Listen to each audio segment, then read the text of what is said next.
上淘宝闪购搜夏日拼团，外卖低至5折起。本节目由点外卖更优惠的淘宝闪购独家冠名播出。成长没什么不可以。本节目由3重真萃3地域户的皇家美素佳儿特约赞助播出。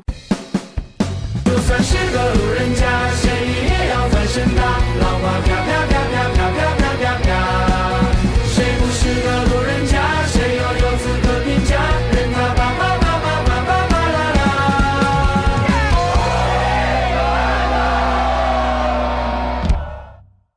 上淘宝闪购搜夏日拼团，外卖低至5折起。本节目由点外卖更优惠的淘宝闪购独家冠名播出。成长没什么不可以。本节目由3重真萃3地域户的皇家美素佳儿特约赞助播出。听个段子电充好，感谢5分钟充好9分钟充饱，零下30度只多3分钟的比亚迪汽车赞助播出。轻松爆梗随口来，一口维他爽开怀。感谢真茶真柠真爽的维他柠檬茶赞助播出。华为 Pura 90系列新一代2亿智拍旗舰，2亿智拍一出手，追星大片跟着走，为健康做好药。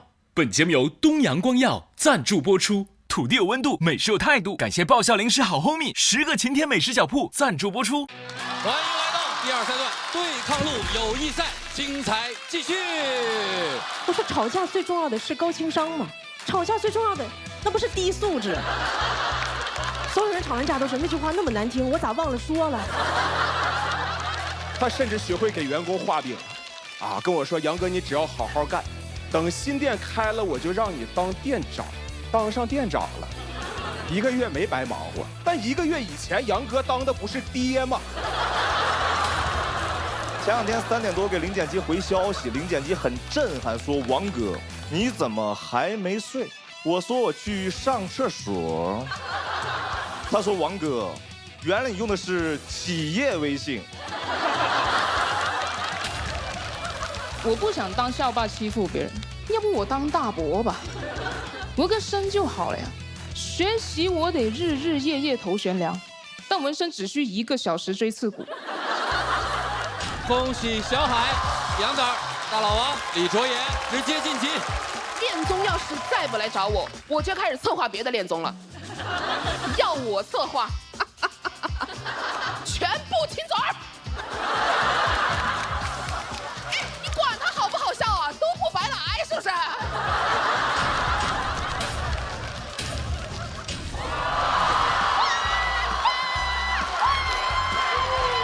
恭喜77，216票直接晋级。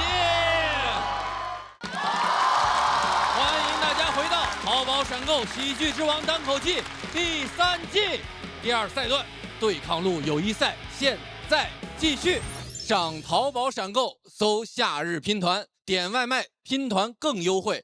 本节目由淘宝闪购独家冠名播出。笑点稳稳接住，成长稳稳守护。感谢让宝宝成长有底气、上场有实力的皇家美素佳儿特约赞助播出。比赛继续，我们看看下一组要出场的是哪2位演员？不是2位，是2组。我只期待一组，就是谷雨和月明姐，纯闹腾。2番战了，看月明能否复仇成功，也是咱们这次赛事的一大看点。我们是纯友谊，我们没有对抗，没有一点对抗的感觉。有对抗，有对抗，有对抗，有对抗，纯对抗，纯对抗，一点友谊没有。我去年我是在带领点谷雨的2位老师，虽然去年他们分比我还低，但是他们一直在安慰我。然后我晋级了，2位老师第一时间跑到我面前说，我觉得自己像小丑。所以今年我就跟谷雨2位老师说，我送你们晋级。赵小丸老师就说不是你送我们晋级，是咱们一起晋级。我说对，我是这个意思。一起晋级喽！双双晋级，热热闹闹，高高兴兴。这次我觉得我们又彼此更了解对方一点，就是又交到2个更好的朋友。第一个要登场的这对漫才组合，上一赛段为我们演绎了《哈利波特》世界里的奇妙冒险，今天又给大家上演什么好戏？我们掌声有请谷雨。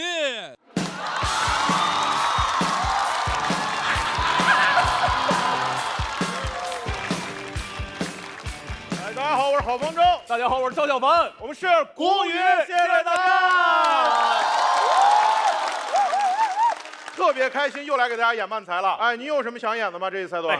其实我一直想演电视剧《三国演义》哦，这个国民级电视剧了。啊，大家应该至少都刷到过吧？那你有哪个喜欢的角色呢？我先陪你演。哦，我最喜欢角色其实是曹操。哦，曹操很多人都喜欢这个的，一代枭雄，有一种宁叫我负天下人，休叫天下人负我那种霸气。我确实很霸气，是吧？曹操其实我也很喜欢的，你也很喜欢。曹操就是那个别人杀你，你掉血，你可以把杀拿走，三国杀呀。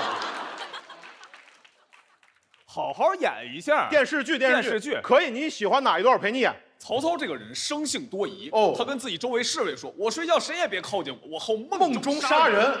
我在营帐里睡觉，你来叫我起床。”哦，我来叫你起床。这谁不想杀人？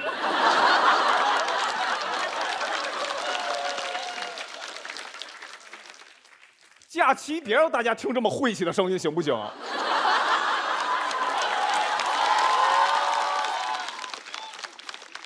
别用手机叫我起床，人来叫我起床。人来叫你起床。OK， 你是我人来叫他起床。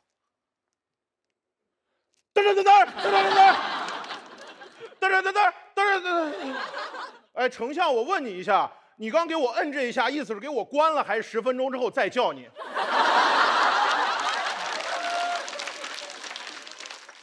我意思是，你不要学闹钟叫我起床。人来叫我起床，然后我杀你。我人叫你，我不是生性多疑吗？生性多疑，明白。曹丞相，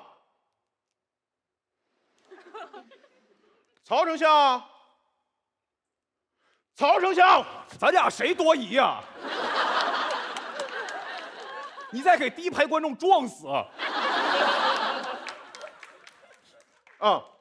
我生性多疑，你生性多疑。我杀你，你不能这么谨慎。我不能这么谨慎。我杀你，你要不在乎一点。不在乎点，明白。不在乎一点。你睡，我不在乎。曹丞相，哎。曹丞相，哎。曹丞相，嘿，你挺会呀。那别演这段了。你刚才不是也喜欢三国吗？我也喜欢三国啊。那现在是我陪你演一段。那你最喜欢哪个人物呢？我喜欢诸葛亮。哎，诸葛亮我也很喜欢。你也喜欢诸葛亮？诸葛亮就是那种你没排他，别人不能杀你，该你三国杀了。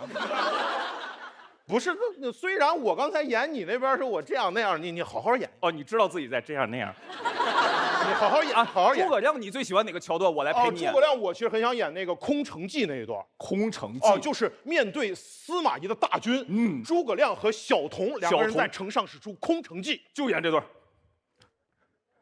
诸葛先生，司马懿的大军已经压过来了。他们到哪儿了？他们已经进城了。进城还怎么空城计啊？没进城就在城外面。他们还在城外。他们有多少人马？他们有骑兵5万，步兵10万。还有1万坦克。哪来坦克啊？还有坦克？没有坦克，就15万人啊！他们有15万人呢。我方有多少人啊？我方只有5个人。行，那我方人也太少了，怎么办嘛？哎呀，那没办法了，只好用计了。去，传我的号令，打开城门。传诸葛先生号令，打开城门，全军出击。全军出击打得过吗？5个人打15万人。诸葛先生听起来不是很信任我兄弟5人呢。一副打得过的样子。司马老贼，受死吧！丙先生输了，你搞这么帅干嘛？输了你在以为你都给杀了呢。15万？哎呀，那没办法了还是按原计划用空城计。去拿我的琴来，我要抚琴。先生您要抚琴？那先生，我想听那个赵雷的《成都》。你点上歌了。赵雷的《成都》合理吗？先生，咱们是蜀国的，听《成都》是不是很合理？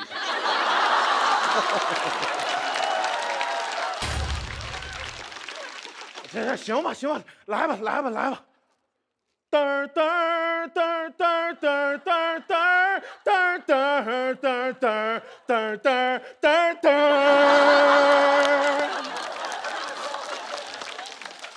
先生，再来一个马迪的《南山南》。没完了你！完了，先生，他们没中你的计，10万人朝咱们冲过来了，他们已经冲进城了。怎么办啊？没事，先生，不要惊慌。我把后门打开，15万人没刹住车，又冲出去了。有病了！空城。哎呀，别演这段了，演你那边。演曹操这个。曹操，你还有没有想演的？曹操这个人其实也是一个足智多谋的人，有一个典故叫望梅止渴。望梅止渴，就演这个。丞相，弟兄们都渴了吧？哎，回丞相是渴了。哦，还好我自己带水了。不能自己带水，不能自己带水，不可以自己带水。老板给我拿瓶矿泉水，我扫你啊。也不能买水，也不能买水，不可以买水。老板换成啤酒，我扫你。啤酒更不能买了，哪儿来的小卖部？渴了来问我，问你怎么办？问我怎么办？哎，丞相，弟兄们都渴了吧？对，丞相渴了怎么办？大家不要惊慌，前方就有一片梅林。哎，哪儿有午餐肉啊？梅林午餐肉是吗？兄弟们看，前方一片梅树林。哦，丞相前方梅树林。对，梅树林，你让我们看什么呀？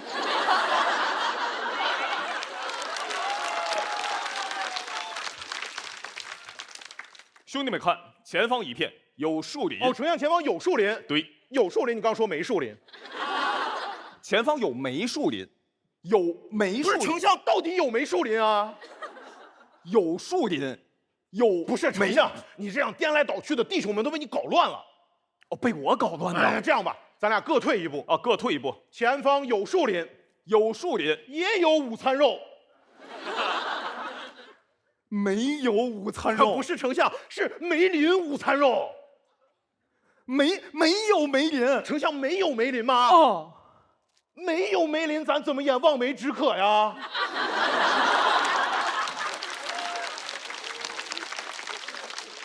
别演这段了，不演这段啊，最后再演一段吧。那最后咱演一个诸葛亮跟曹操都有的，两个人都有，就是草船借箭。OK， 先演诸葛亮那边。好，诸葛先生，我们与那曹军水上交战，不知道用什么兵器最好呢？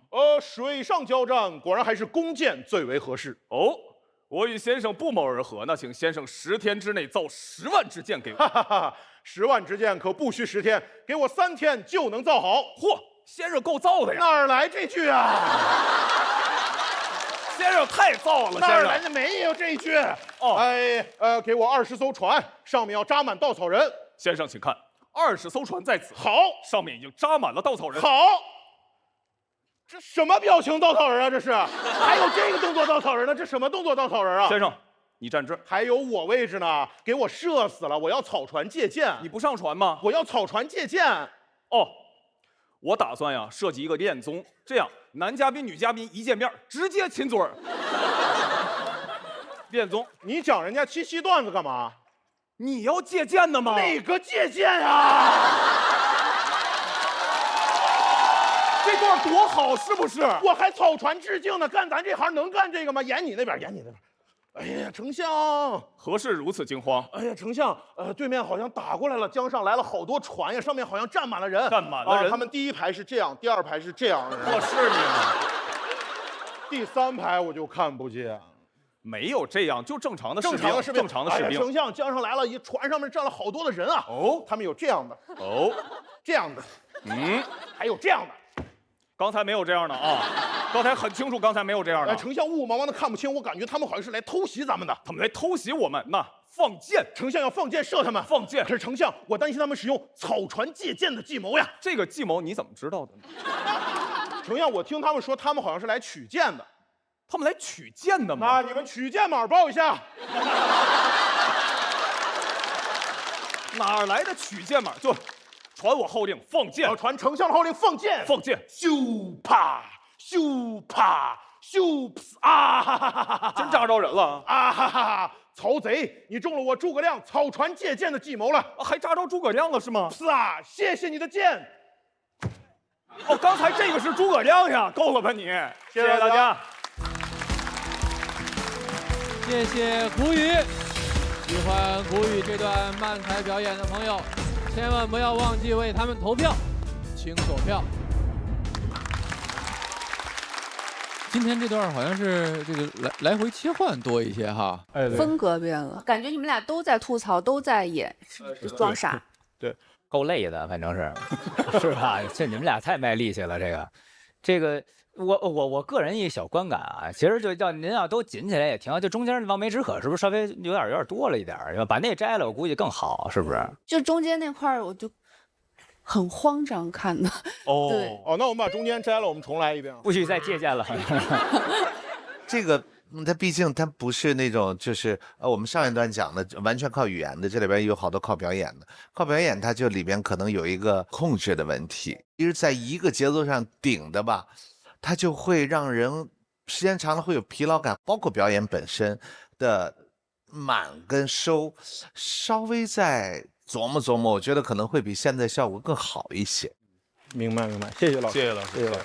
我现在感觉这漫才比就是单人的脱口秀是不是更难？得有个配合，这默契，这个。你们刚才的那个认真的程度，那种投入的程度是没有问题的。然后就像博哥说的，就是可能在节奏上可能需要一些调整，包括文本上，如果可能要有更精彩的或者类似于这种四两拨千斤的那种东西，可能对于你们来讲帮助可能会更大。这是我的感觉啊。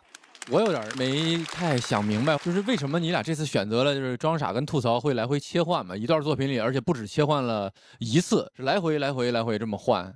因为我们理解漫才，它不是一定要固定死角色的。我们理解漫才就是，有人装傻，有人吐槽，然后两个人在台上玩起来，这个就是漫才。就像我们生活中，其实大家也是有时候会装傻去逗朋友，然后有时候是会吐槽朋友，所以我觉得这个也很像我们俩的真实状态，所以我们就选了这一段。有时候我就觉得这个故事刚铺到一个地儿的时候，哎，你俩说，哎，行，先不演我这个，再演你这个，多线叙事，根本对啊，我有点可能喜欢那种那一根筋到底的那种感觉。不过挺好，我觉得尝试嘛，总要试一试才有新感觉，才知道观众的喜好，不还包括这个舞台能接受的度在哪儿。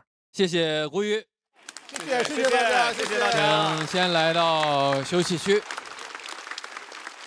那要和古雨进行 PK 的第二位要上场的这位朋友，我们的小开水壶精，他的这个很多爱情故事大家其实都很熟悉了，但今天他要讲的是一些前传，我们掌声有请月明。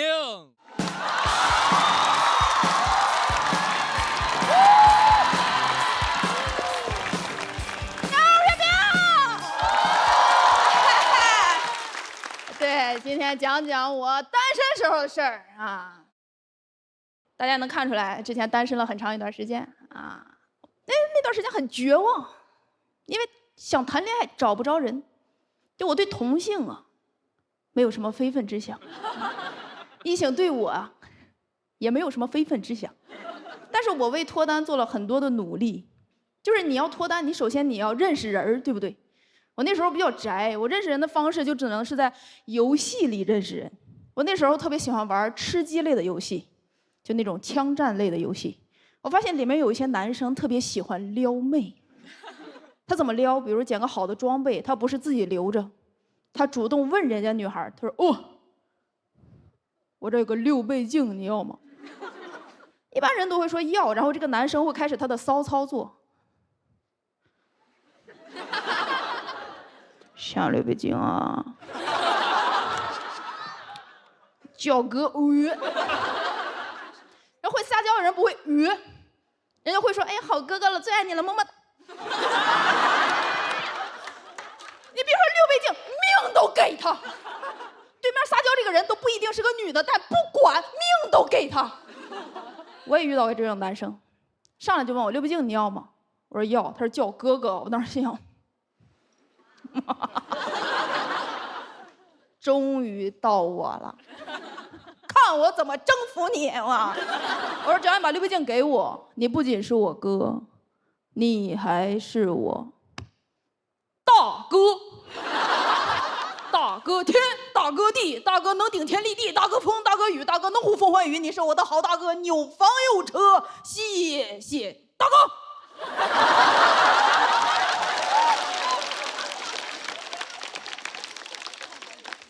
当时就大哥就被我镇住，二话没说，掏出个手雷就把我炸死了。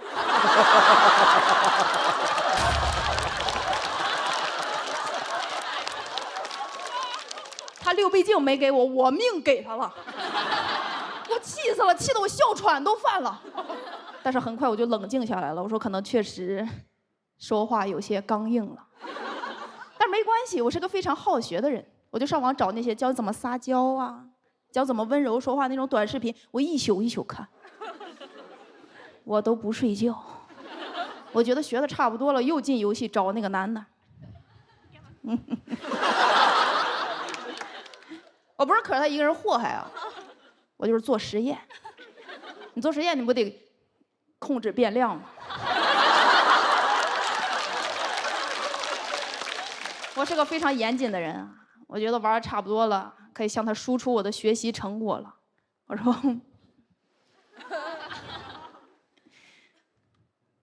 爹爹，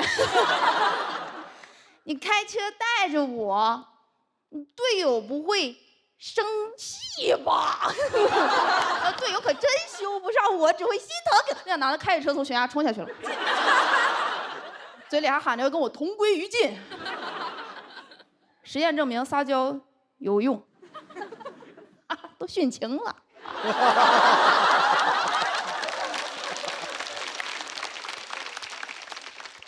但是在游戏里认识人确实就不靠谱，不靠谱。你还是要在现实中去认识人，去社交。我朋友就拉着我去社交，去夜店社交。我开始很天真，我觉得在夜店社交非常容易，因为你看不见，你也听不着。但是我真到了这夜店之后，我发现不是那样的。就夜店，它不是一般人能去的地方。就夜店门推开那一瞬间，我都震撼了。我说这个就是阴曹地府嘛。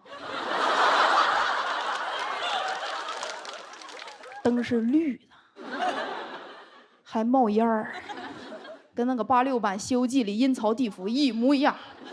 我当时我都想，我说我来这个地方是不是有点早？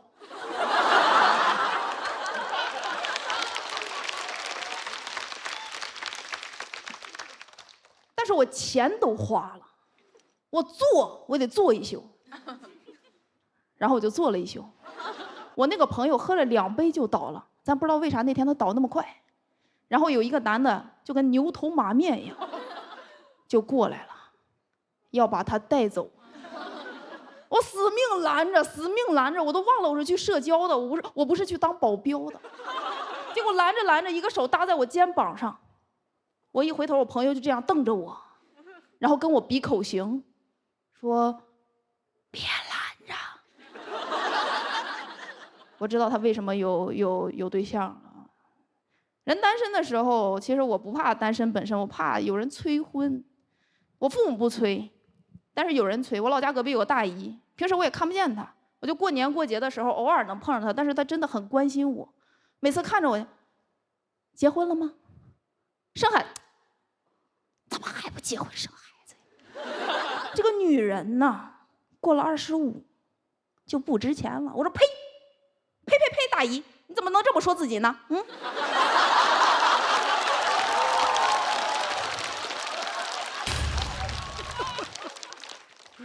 主要我真的挺烦他的，因为他不仅催我结婚，他还催我离婚的父母复婚。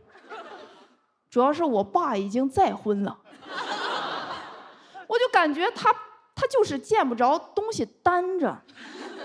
他可能他最讨厌的植物就是牡丹。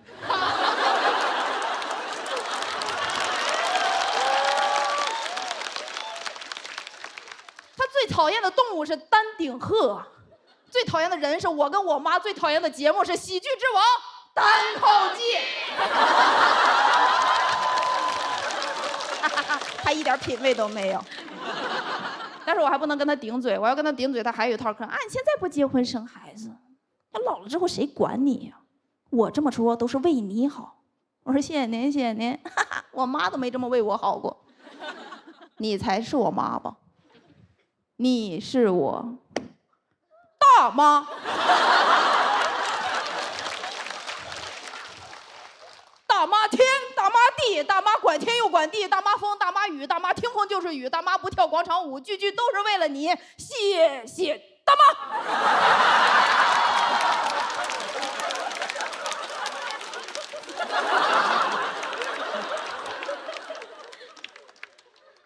你们就好看整活是不是？但是我说实话，他自己婚姻也不是很幸福。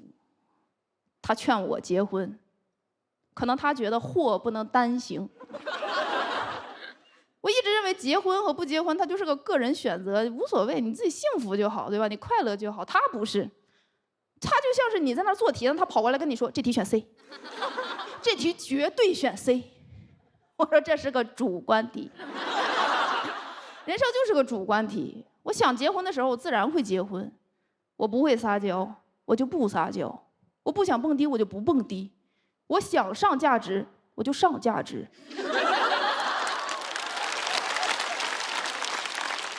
我不想上价值，我就下台。谢谢大家，月明。谢谢月明。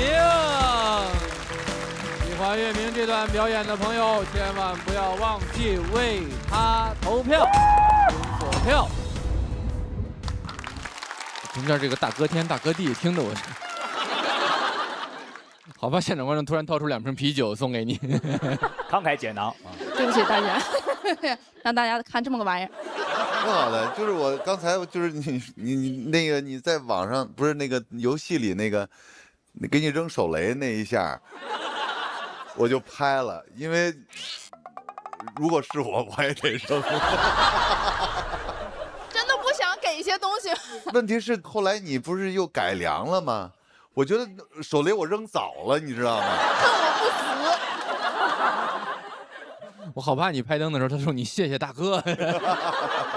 我觉得比上次那个还有意思，而且这次这个就是说不出来，就是带着一股这个特别自信的邪气，你知道吗？邪气。对，我其实非常紧张，我可能是觉得有点羞耻，可能是，就是因为这段其实因为好多演员他都听过，然后经常拿我这个大哥天调侃。我其实讲这段还是有点胆怯吧，可能。其实没有，是很好，你不用管他们。其实，刚才整个那段弄完，这整个完了，我们的感受就是想祝你一帆风顺，二龙腾飞，三星高照，四季发财。遇着前同事了，这是。你看黄渤老师整完活，你是不是放心一些？大家都会。是能感觉到岳明今天使着劲儿上来的，可能是因为你刚才所说的那个不好意思的那一部分。对，今天我是真实的我，就往年可能就比较收着，就觉得，毕竟线上节目需要一些可能需要一些底蕴，可能。我看了你那个手账，我就觉得哇，好治愈！我真的就是听你絮絮叨叨的翻来覆去在那贴，我给看进去了。我就觉得你是一个特别浪漫和柔软的人。其实是的，是吧？我觉得像是一个铠甲吧，就是总觉得可能那个柔软的东西展露出来容易被伤害，所以就。柔软是你最珍贵的一部分呀，谢谢。对，大家会爱这一部分的，谢谢。但我觉得今天这么好的机会，你守着老师，你不让老师教你怎么撒娇？我吗？我。小马姐撒一个去。我跟谁撒啊？你啊？好家伙！你看我就不掺和这话题，我生怕就是太熟了，有点恶心。别跟我撒娇了，姐姐。什么玩意儿？我总觉得你俩好像还不敌他呢。咱一块儿去听了，咱都。大哥饶过我们吧。这个虽然艺术成分为0，但大伙儿都挺快乐，这不就是我们想要的吗？大傻子喜剧啊！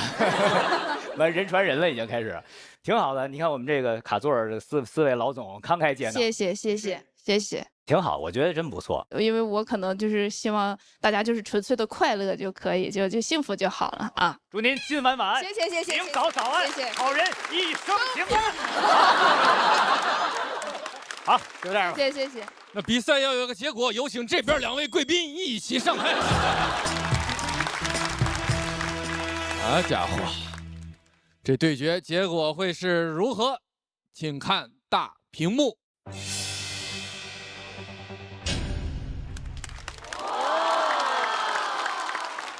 按照规则要很遗憾，先请谷雨暂时前往待定区。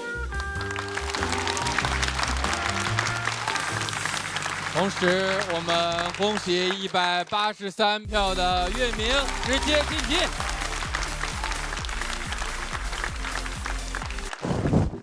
今日你我二人桃园结义。哎，结义是3个人啊。三弟还没来，咱俩先结。一拜天地。这是结婚，咱是结义。哦，结义，那我准备点贡品。哦，乌牛白马，2个牛马。 2个牛马。算了，我自己 Q 吧。啊，你来。该上点香了。哦，有香，香已经准备好了。这是香吗？这是10个晴天厚米棒就是香啊！厚斗门收获的鲜米，口味好丰富，尝之。确实是鲜香美味。行，咱开始拜吧。皇天在上，厚土在下，好厚米在身边，厚米棒在厚斗门58号。你桃园带货呀你？那咱们比赛继续，对决也继续，看一看接下来要出场的是哪2位。我想加入安全出口。你怎么敢选？我看他们没人选，太可怜了。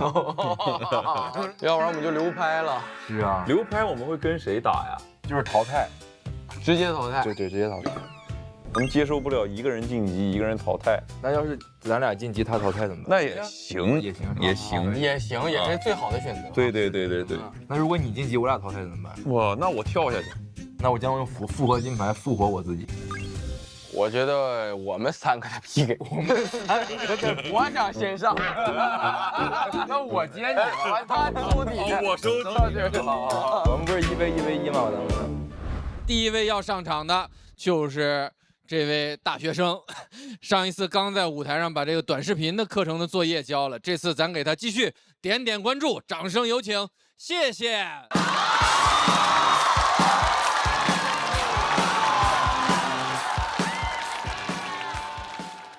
Hello， 大家好，我叫谢谢。对，我现在是一头大学生。今天给大家分享一个最近的学术研究成果：住酒店拿外卖一定要带房卡。我有次在酒店点了个外卖，那个外卖机器人特别有边界感，停的离我特别远，不知道的还以为我去偷对门外卖呢。当时我只能一只手顶着房门，一只手伸出去够外卖。拿对空动手要点击关门按钮，我就一只手顶着房门，一只手拿着外卖，一只手点击关门按钮。关门按钮，名不虚传，一个按钮能关2门。我给外卖签收，我这房间给我拒收了。我在外面很尴尬，我的 OOTD 是一件朴素的黑色卫衣和一条亮蓝色的紧身大秋裤。站在走廊里像个迷路的变态，还偷别人外卖。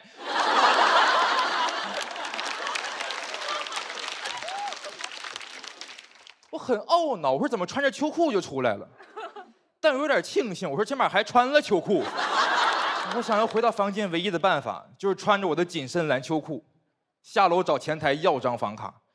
这时候我开始做那种心理建设，我说有没有可能，只要我足够自信，他就不会以为我穿的是我的紧身蓝秋裤，他会以为那是一件布鲁莱蒙。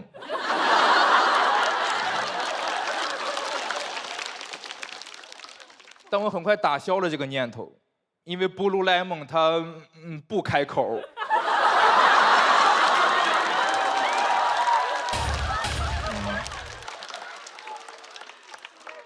我说这个关门按钮少关了一扇吧。很生气，都赖那个机器人。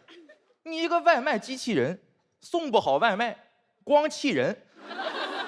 我很烦，都从他接他电话，我就感觉不对劲儿。一接电话跟我说什么，你的外卖到了，很割裂，朋友们。外卖员没有这么讲话的，外卖员给我打电话说都是，你外卖到了，饭门口能收拿吗？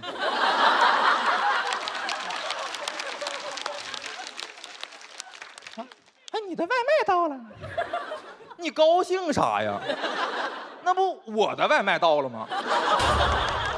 而且我也不知道为什么这种机器人老用小孩的声音说话，对吧？然后一接电话，你的外卖到了，就我感觉我在雇佣童工，有一种负罪感。我混蛋的外卖送我楼下，我不下去拿，让小孩给我送上来。我有时候都想要不干脆这个外卖就放他肚子里吧，算是咱们给孩子的。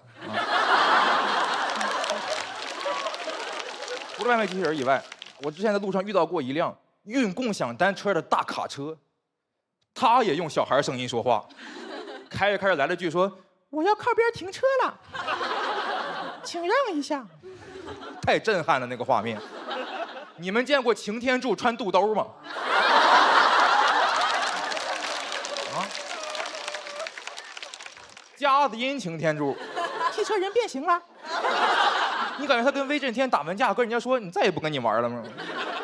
太奇怪了，你大卡车学什么小孩说话呀？你是卡车，你不是宝宝巴士。你卡车装哪门子可爱呀？你就用你最匹配外表的那种粗犷的声音说话不就行了吗？让一下，要不停你身上。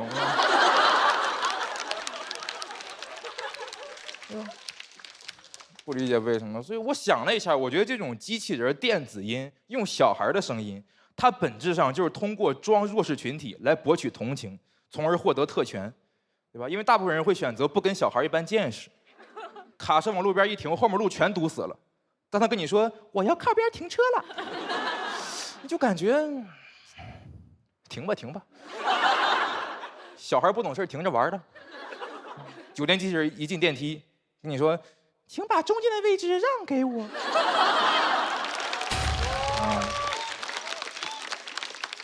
你就感觉行吧，孩子想站中间站中间吧。但如果我想象了一下，如果他就用正常的成年人声音跟我说话，我会怎么反应？一进电梯说，请把中间的位置让给我。不让。啊，电梯你家开的，能坐都不能坐，滚出去。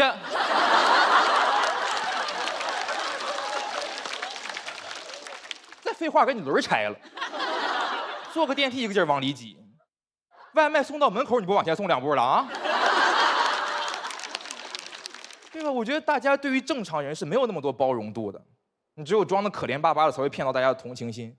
这种事情在人类社会中经常发生。大学生心疼阿姨在寒风中迈鹅腿。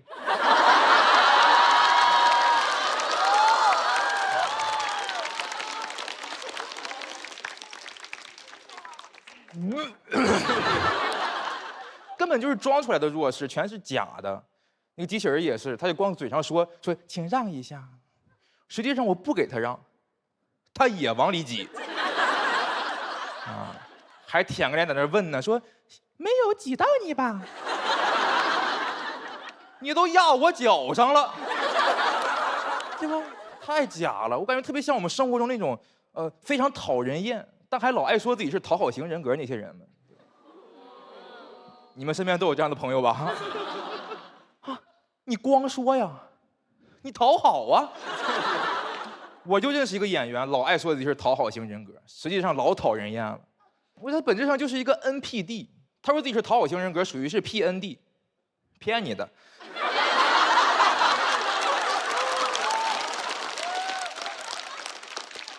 一录节目就装得特别谦卑，可怜巴巴的台上说什么来录节目非常紧张，因为我总是自我怀疑。我见过他，他私底下自我怀疑的方式是问，说我怎么演出这么炸呀？不光怀疑自己，也怀疑别人，说他们怎么都没我炸呀？这个问题很难回答，因为我看过他的演出，不炸，是吧？我理解炸应该观众哈哈哈哈哈哈，他那个观众是呵呵。他那个在我们这儿一般叫温，他这个要是算炸场的话，当年关羽就是炸酒盏的华雄。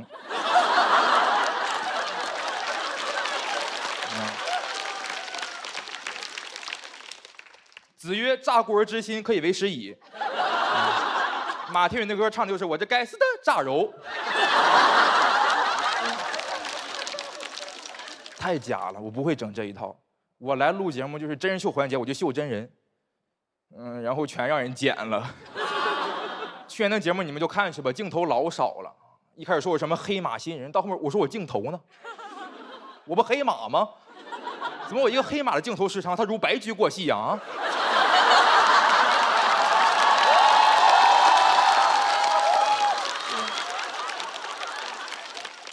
一期节目下来，真人秀镜头还没有李家俊多。李家俊是林简期的发小。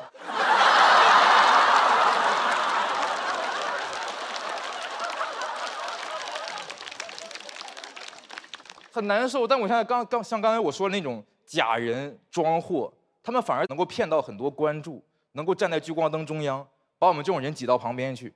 我不服，我想对他们说一句话，是我跟机器人学的，就请把中间的位置让给我。讲谢谢大家。